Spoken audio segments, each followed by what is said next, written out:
Гласот на Америка на македонски. Преку една деценија вашиот прозорец кон САД. А сега, директно од студиото во Вашингтон.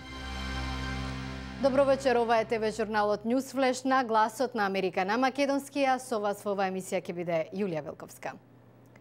Европската должничка криза, што во доверба си рекле Обама и Саркози и блиската средба со астероид, денес доминираат како теми на насловните страници во САД. Започнуваме со прегледот на најновите вести. Техеран нема ниту 1 милиметар да отстапи од нуклеарниот пат, кажа иранскиот председател Махмуд Ахмадинеджад, реагирајќи на извештајот на Меѓународната агенција за атомска енергија. Најновиот документ на Агенцијата на Обединетите нации наведува кредибилни информации дека Иран работи на развивање на нуклеарно оружје. Ахмадинеджад го отфрли тврдењето. Директорката на Меѓународниот монетарен фонд Кристин Лагард во форум во Пекинг ја промовираше улогата на Азија во опоравувањето на глобалната економија, повекувајќи го регионот да биде подготвен во случај на уште една рецесија во светот. Лагард го пофали економскиот растеж во Кина, за кој рече дека изминативе 3 децении спасил 500 милиони лица од работна сиромаштија. Сепак, со опасноста по светската економија заради должничката криза во Европа, Лагард истакна дека можеби ќе биде потребно време Кина и други земји да ги олабават монетарните мерки. Францускиот председател Николас Саркози го нарече израелскиот премиер Бенџамин Нетањаху лажго. Според новинските агенции, Саркози вака рекол во приватен разговор со американскиот председател Барак Обама на самитот на Г20 во Кан минатата недела. Поради неисклучени микрофони, коментарот го слушнале новинарите кои чекале да почне пресконференцијата. Саркози реколот и не може повеќе да го поднесе Нетањаху и дека е лажго, пошто Обама преку преведувач рекол: "Може би ви е смачено од него, но јас со него морам да работам секој ден." Белата куќа засега е без коментар на оваа вест. Американскиот републикански претендент за председателските избори Мајкл Кейн уште еднаш ги порекна обвинувањата за сексуално малтретирање на неколку жени, потенцирајќи дека случајот нема да го натера да се повлече од трката. Кейн тврди дека наводните инциденти никогаш не се случиле и дури понуди да биде тестиран преку детектор за откривање на лаги.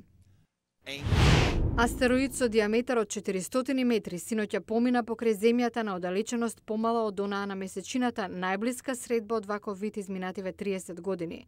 Американската вселенска агенција НАСА соопшти дека ова била извонредна можност да се проучи површината на астероидот. Движењето Окупирај го Волстрит, што започна во Њујорк, се прошири на преку 1400 протестни кампови широм Соединетите Американски држави. Одбра да работи надвор од политичкиот процес, држејќи се настрана од политичарите. Сепак, некои демонстранти и политички наблюдувачи наведуваат дека движењето мора да стане поформално за да придонесе за промени. Движењето беше основано со намерата да действува надвор од вообичаениот политички процес, за кој припадниците на Окупирај го Волстрит сметаат дека не може да донесе вистинска промена. Преферираат пораката директно да ја упатат до луѓето.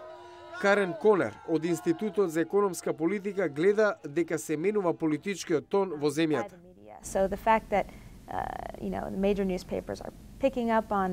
Ветува фактот дека главните вестници започнаа да ја пренесуваат пораката и да пишуваат за неа во уводници и на насловните страници. Дел од политичките аналитичари, како Џон Кавано од Институтот за политички истражувања, веруваат дека пораката на Окупирај го Волстрит почна да ја заменува доминантната на движењето Ти Парти изминативе 2 години, дека преголемата влада ја банкротирала државата. Поголемата слика е дека државата не функционира за мнозинството граѓани, дека има гротесно нееднаква ситуација. Така променета приказна ќе предизвика бранување широм општеството. Кавано укажува на неодамнешната намера на Банката на Америка да започне да наплатува месечна провизија на собствениците на дебитни картички.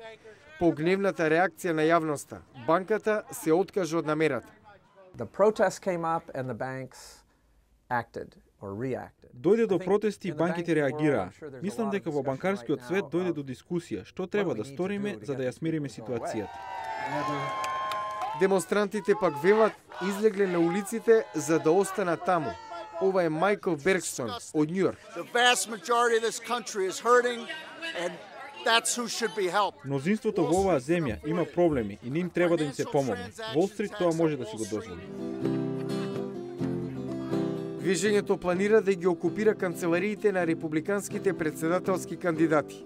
Имаат големи планови за пролета, да ги принудат политичарите да реагираат, со тоа што ќе им вршат притисок надвор од политичкиот систем.